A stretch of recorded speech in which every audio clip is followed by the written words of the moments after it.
할렐루야. 언젠가 펜실베니아 대학의 길슨 교수가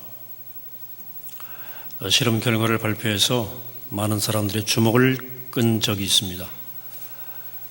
길슨 교수는 환하게 우는 얼굴과 또 불행해 보이는 얼굴 두 가지를 살짝 겹쳐놓고 그려서 사람들에게 보여주었어요. 놀랍게도 그 그림을 본 사람들의 반응은 극명하게 둘로 나뉘었습니다. 똑같은 그림을 보고도 어떤 사람은 웃는 모습이다 이렇게 말하고 어떤 사람들은 불행스러운 얼굴이다 고 말했습니다. 어떤 사람에게는 전혀 웃는 얼굴은 보이지 않고 슬픈 표정만 보인 거죠. 길슨 교수는 이것을 인식의 차단, cognitive blockade라고 하는 말로 설명했습니다. 그 연구에 따르면 자신과 세상을 보는 태도에 따라서 눈에 들어오는 그림이 결정된다는 얘기를 한 거죠. 자기 인생이 슬프고 불행스럽다 생각하는 사람은 두 그림 가운데 슬픈 그림만 보여진다는 거예요. 인식이 한쪽이 차단되어 버린 겁니다. 반면에 인생이 행복하다고 느끼는 사람의 눈에는 슬픈 그림은 들어오지 않고 행복한 얼굴만 보이는 거죠. 인생을 살아가는 데 있어서 중요한 것이 여럿이 있지만 그중 하나가 우리의 눈, 즉 시선입니다. 어떤 눈을 가지고 사느냐가 매우 중요합니다. 예수님은 이 눈의 중요성에 대해서 이렇게 말씀하신 적이 있습니다. 마태복음에서. 눈은 몸의 등불이니 그러므로 내 눈이 성하면 온 몸이 밝을 것이요 눈이 나쁘면 온 몸이 어두울 것이니 그러므로 내게 있는 빛이 어두우면 그 어둠이 얼마나 더하겠느냐. 예수님 말씀하실 때 눈이란 단어를 복수가 아닌 단수로 쓰셨어요. 눈은 둘이거든요. 애꾼눈이란 말이냐? 그 말은 아니고요. 마음의 눈을 두고 하신 말씀인 거죠. 즉 우리의 관점을 가리키신 거예요. 마음의 눈이 곧 관점이 어두워지면 내 인생에 다가오는 어둠이 얼마나 심하겠니 하는 말씀이죠. 어떤 관점을 가지고 사느냐에 따라서 우리 인생이 결정된다는 말씀이죠. 마음의 눈이 잘못되어 있다면 평생 불행스럽게 살아간다는 거죠. 얼마 전 제가 새벽 기도회에서 한 주간 딱 룻기를 들었어요. 저도 은혜를 다시 한번 많이 받았어요. 그래서 오늘 예배하고 수요일 날 여신돈신 예배에 이어서 룻기를 다룰 거예요. 룻기에는 눈이 다른 두 여인이 등장합니다. 두 사람은 똑같은 환경에 처했음에도 불구하고 그 반응이 너무나 달랐습니다. 룻기는 이 두 사람을 대조하면서 매우 중요한 메시지를 우리에게 전해주고 있습니다. 룻기를 보면서 이 두 사람의 눈을 잘 비교해 보시기 바랍니다. 두 사람의 눈 가운데 나는 누구의 눈과 닮았는지를 한번 생각해 보시기 바랍니다. 우리 모두는 그 두 사람 중에 한 사람의 눈을 가지고 세상을 살아가기 때문에 나는 어떤 눈일까? 또 어떤 눈을 가지고 살아가야 될까? 하나님은 이 땅을 사는 동안 우리 그리스도인들이 어떤 마음과 눈을 가지고 살기를 원하실까 하는 물음이죠. 첫 번째 여인, 나오미의 눈입니다. 룻기는 나오미의 눈을 보여주는 대목이 여러 곳에 등장하는데 그 가운데 하나가 1장 13절 하반절입니다. 여호와의 손이 나를 치셨으므로 나는 너희로 말미암아 더욱 마음이 아프도다 그랬어요. 우리말 성경에 나는 너희 때문에 마음이 아프다고 되어 있는데 히브리 원어를 보면 나는 너희보다 훨씬 마음이 아프다 하는 뜻입니다. 이게 나오미의 시선, 관점이었어요. 그녀는 이 세상에서 내가 가장 고통스럽다고 생각했어요. 그래서 며느리들에게 이렇게 말합니다. 너희도 고통스럽겠지만 내 이 어미 마음이 훨씬 더하다. 내 고통이 더 크다. 이렇게 말한 거죠. 과연 이게 사실입니까? 아니죠. 며느리 오르바 룻의 고통 역시 어찌 나오미만 못하겠습니까? 며느리들 시집간 지 얼마 안 돼서 과부 다 됐잖아요. 훨씬 나오미보다 젊은 나이에 과부가 된 거예요.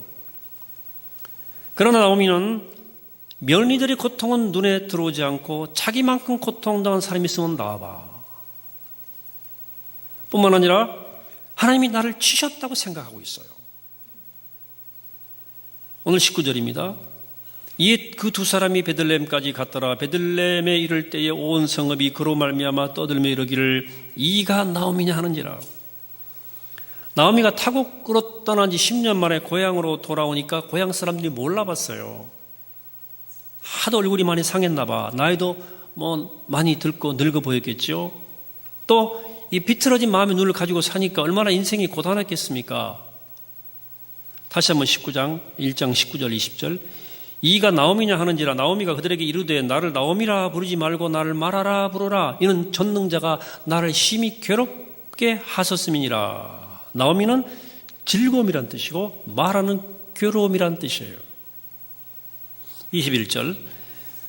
내가 풍족하게 나갔더니 여호와께서 내게 비어 돌아오게 하셨느니라. 여호와께서 나를 징벌하셨고 전능자가 나를 괴롭게 하셨거늘 너희가 어찌 나를 나오미라 부르느냐 하니라. 사랑하는 여러분, 하나님이 우리를 징벌하시나요? 하시죠. 우리가 잘못했음에도 불구하고 징계가 없다면 그건 우리가 하나님의 자녀가 아니다 라고 히브리서가 말했어요. 이렇게 히브리서를 말하고 있죠. 12장 7절에서 하나님이 아들과 같이 너희를 대우하시나니 너희가 어찌 아버지가 징계하지 않은 아들이 있으리요. 징계는 다 받는 것이거늘 너에게 없으면 사생자요 친아들이 아니니라 그랬어요. 하나님은 우리가 잘못했을 때 부득이하게 회초리를 드십니다. 그런데 그렇다고 우리에게 찾아오는 고난이 다 징계는 아니죠. 종종 하나님이 더 큰 복을 주시기 위해서 혹은 우리의 믿음을 성숙시키기 위해서 고난을 주시기도 해요. 그런데 나오미에게 다가온 것은 바로 이런 성격의 고난이었습니다. 하나님이 우리를 망가뜨리려고 망하라고 때리신 분이 아니거든요. 자, 그러면 내가 죄 지어서 받는 징계가 아니고 내 더 나은 영적 축복을 위해서 주어진 고난이 찾아올 때는 어떻게 해야 되느냐. 야고보 사도는 이럴 때 어떤 태도를 가져야 할지에 대해서 우리에게 이렇게 말씀해 주고 있습니다. 내 형제들아 너희가 여러 가지 시험을 당하거든 온전히 기쁘게 여기라. 그 고난을 기쁘게 여기라는 거예요. 우리에게 그런 눈이 있어야 돼요. 그러면 어떻게 하면 고난 가운데도 기뻐할 수 있습니까? 비결은 한 가지뿐입니다. 내게 닥친 고난을 꿰뚫어보는 올바른 눈이 있어야 돼요. 신실한 하나님을 신뢰하고 인내로 기다릴 수 있는 눈이 있어야 돼요. 하나님이 나의 그릇을 좀 더 넓히신 다음에 나를 결국은 축복할 것이라 하는 믿음의 시선이 있을 때 우리는 고난이 와도 기다리고 기뻐할 수도 있습니다. 심지어 불행스럽게도 나음에게는 그런 눈이 없었어요. 그래서 고난 앞에서 낙심하고 주저앉아 버렸습니다. 하나님께 미움받는다 생각했어요. 전능자가 나를 괴롭히신다 생각했어요. 본문에는 나음의 눈이 잘못되었음을 보여주는 더 구체적 대목이 나와요. 그게 1장 15절입니다. 나오미가 또 이르되 보라 내 동서는 그의 백성과 그의 신들에게로 돌아가나니 너도 너의 동서를 따라 돌아가라. 나오미의 권유에 맏며느리 오르바는 모압으로 돌아갔어요. 그래서 지금 나오미는 룻에게도 돌아가라는 권면을 하고 있는 거예요. 지금 나오미가 무슨 일을 하고 있는지 아십니까? 이것이 연극의 한 장면이라면 관객들은 소리치고 싶을 거예요. 나오미 그렇게 말하면 안 됩니다. 왜 돌아가라고 그럽니까? 그러지 마세요. 자, 나오미는 룻이 미워서가 아니라 며느리를 위해서 고향으로 돌아가라고 말하고 있지만 이 말의 실제 의미를 자세히 묵상하면 문제는 심각한 거예요. 룻은 이방 여인이었지만 하나님의 섭리 아래서 나오미를 만난 거예요. 그리고 그의 아들과 결혼한 다음에 룻은 하나님을 뜨겁게 만났습니다. 구원받은 백성이 됐어요, 이제. 그런데 지금 나오미는 구원받은 백성인 룻에게 이방 땅 모압으로 돌아가라는 거예요. 다시 말하면 너희 고향 땅에 돌아가서 팔자 고쳐서 과거에 섬기는 이방신 섬기라는 말과 똑같은 거예요. 여러분, 믿는 사람이 어떻게 이렇게 말할 수 있습니까? 이게 바로 나오미의 관점이에요. 어떤 눈입니까? 하나님의 나라보다도 이 세상이 더 중요하다는 관점이에요. 나오미에게는 생활 형편이 좀 나은 것이 신앙보다 더 중요했어요. 오랫동안 고생을 하면서 이게 시선이 왜곡된 거죠. 생각이 굳어진 거죠. 내가 하나님 백성인 줄은 알고 있었지만 고난을 제대로 해석하지 못하는 거예요. 그래서 생각의 눈이 완전히 트위스트 삐뚤어진 거예요. 어떻게 뭐니 해도 돈이 최고지. 누가 뭐라고 그래도 고생하고 사는 게 최고야 하는 생각이 사로잡힌 거예요. 룻에게 또 돌아가, 너는 돌아가. 나오미는 분명히 구원받은 하나님의 백성이었지만 오랜 어려움을 겪으면서 자기도 모르게 세속적 가치관에 완전히 물들어버린 거예요. 그녀에게 축복의 기준은 이 땅에서의 누리는 안락한 삶이 유일한 기준이에요. 축복과 저주의 기준이에요. 나오미가 왜 룻에게 돌아가라고 권유했습니까? 하나님보다도 현실적 삶의 조건이 더 중요하다고 생각한 거죠. 너 나 따라하면 고생이다. 근데 룻이 고향으로 돌아가면 어떻게 됩니까? 하나님 떠나게 돼 있어요. 그리고 다시 이방신을 섬기게 될 것이고 그 결과는 영적인 죽음이에요.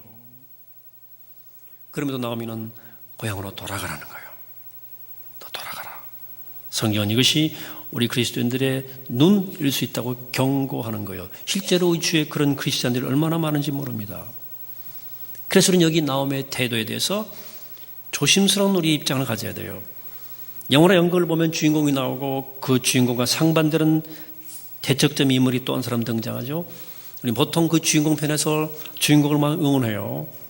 룻기의 주인공은 룻이에요. 그래서 우리는 룻을 좋아하고 그녀처럼 되기를 원해요. 맞아요. 그렇게 해야 됩니다. 그러면 나오미는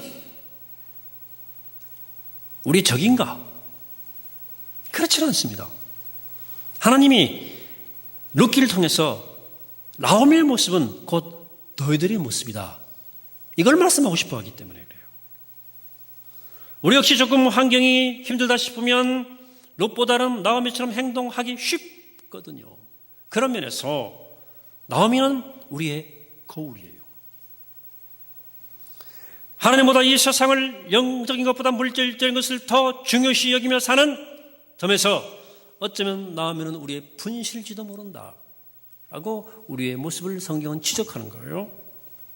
우리가 얼마나 자주 나오미처럼 행동하는지 모릅니다. 병들거나 경제적 어려움이 찾아오면 신앙이 완전히 뿌리째 흔들린 거 있죠. 네코 석자일 때는 전전긍긍해서 남의 문제는 돌고 엄두도 못 내요. 이 세상에서 교회에서 나만 가장 큰 고난을 당한다고 생각하면서 자기 연민에 완전히 빠져요. 주위 사람들에게 따뜻한 시선을 받지 못하면 서운해. 목회자에게 서운하고 옆에 있는 교우들에게 서운하고 한수를 더 하나님께 버림받았다 생각하고 좌절해 버립니다. 그래, 하나님이 나 같은 인간 사랑하실 리가 없지.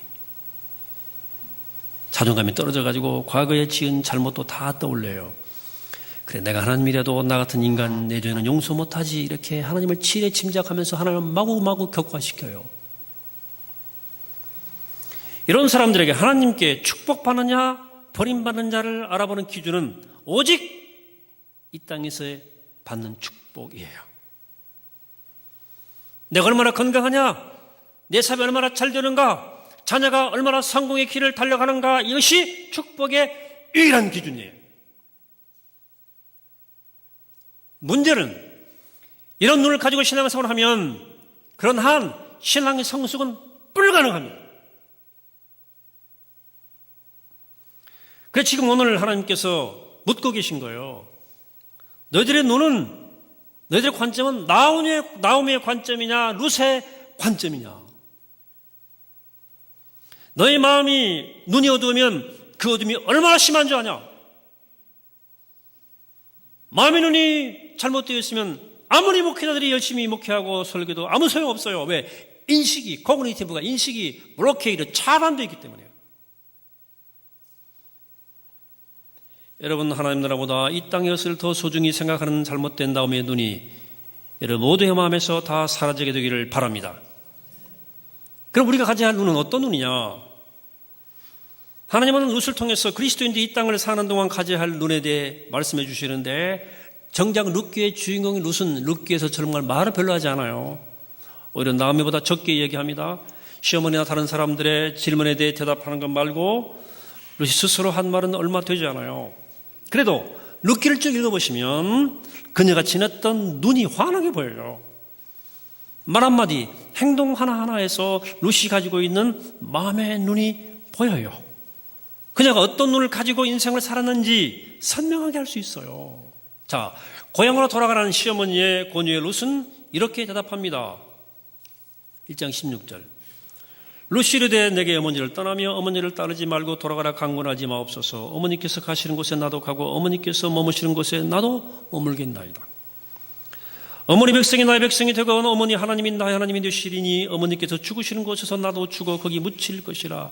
만일 내가 죽는 일 외에 어머니를 떠나면 여호와께서 내게 벌을 내리시고 더 내리시기를 원하나이다 하는지라. 룻은 보세요.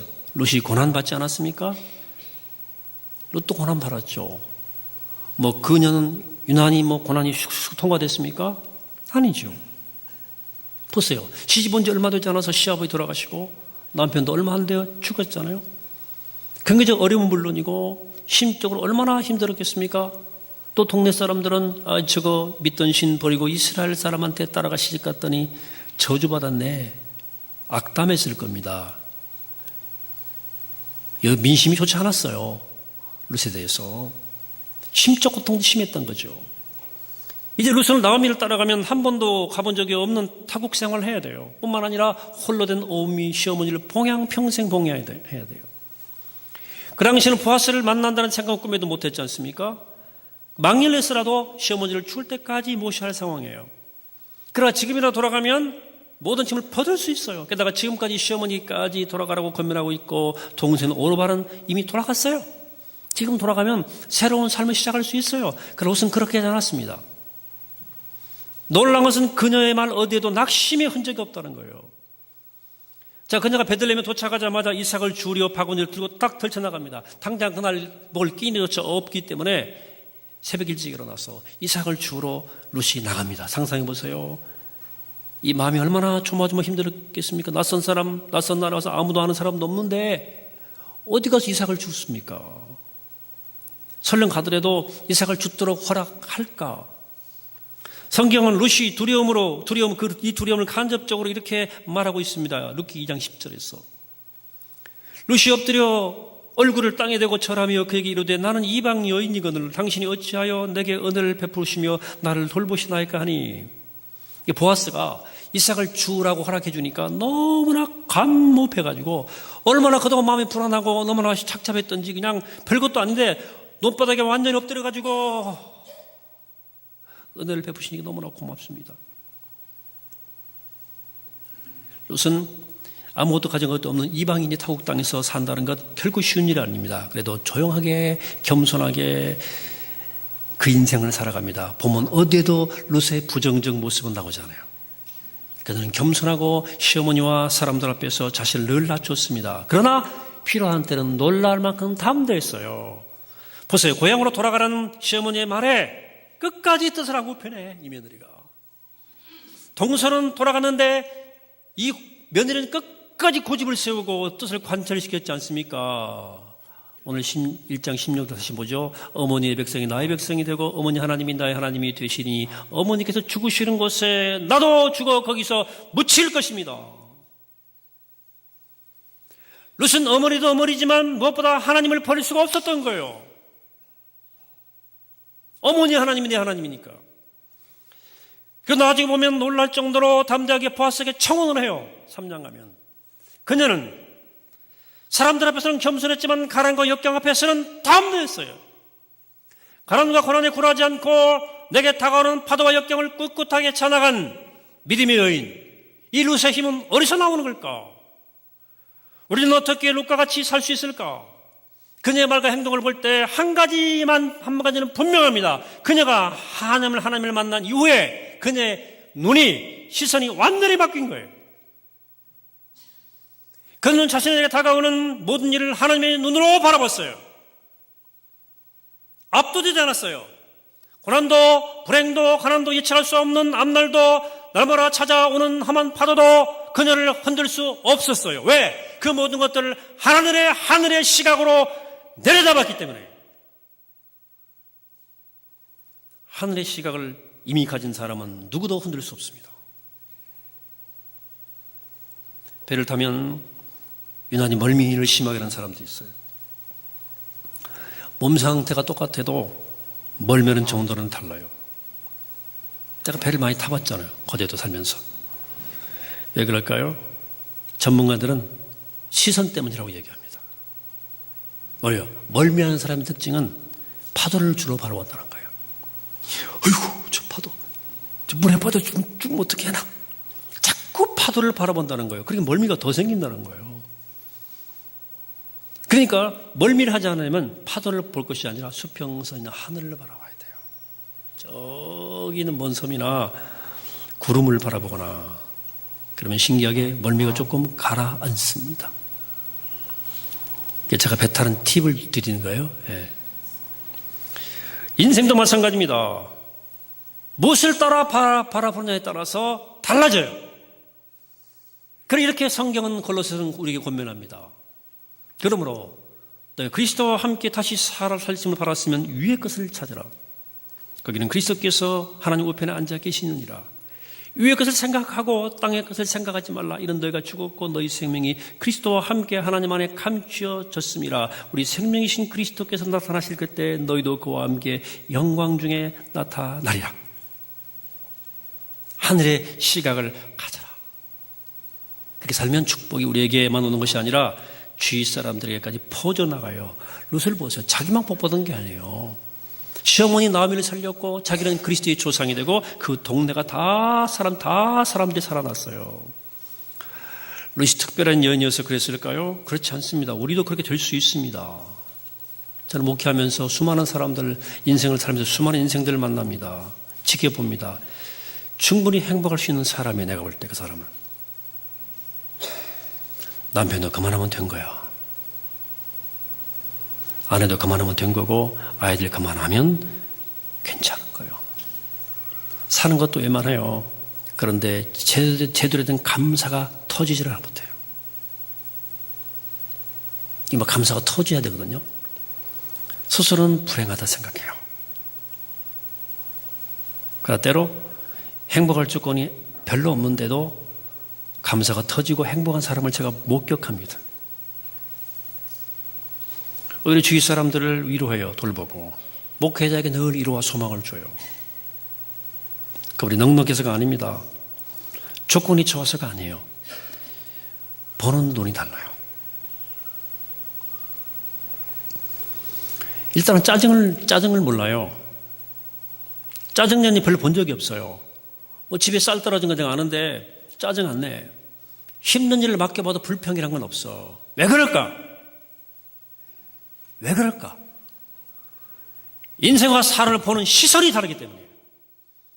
그래서 제가 그런 분들을 가끔 만날 때면 늘 제가 속으로 말합니다. 아, 저분이 하늘의 시각을 가졌구나. 믿음의 시선을 가졌구나. 사랑하는 여러분, 여러분들의 눈은 나오미의 눈입니까? 룻의 눈입니까? 여러분들의 시선은 나오미의 시선입니까? 룻의 시선입니까? 우리 시선은 바뀔 수 있습니다. 그게 은혜예요. 그게 주님 만나는 사건입니다. 눈이 바뀌어요. 눈이 바뀌면 인생이 바뀝니다. 가정이 달라집니다. 주위 사람들에게 여러분 자신이 축복의 통로가 됩니다. 바라기는 여러분들의 눈이 하나님 만나 그 안목과 관점이 바뀌어진 룻의 눈이 되어서 모든 것을 믿음과 감사로 바라보고 어떤 역경도 이겨내고 주위 사람들에게 축복을 나눠주는 주의 백성들이 다 되시기를 이 아침에 주의 이름으로 간절히 축원합니다. 기도하겠습니다. 거룩하시고 자비로우신 아버지 하나님, 오늘 말씀을 통한 도전을 저희가 받습니다. 믿음의 시선이 있는가? 나의 눈은 나음의 눈인가 룻의 눈인가? 돌아보면서 하나님, 그리스도를 만나 시선이 바뀌게 하시고 주의 은혜로 내 눈이 바뀌어 눈이 밝아 눈이 온전하여 새로운 길을 사는 아름다운 삶 복된 걸음 되기 축복하여 주옵소서. 감사드리옵고 예수님의 이름으로 기도하옵나이다. 아멘.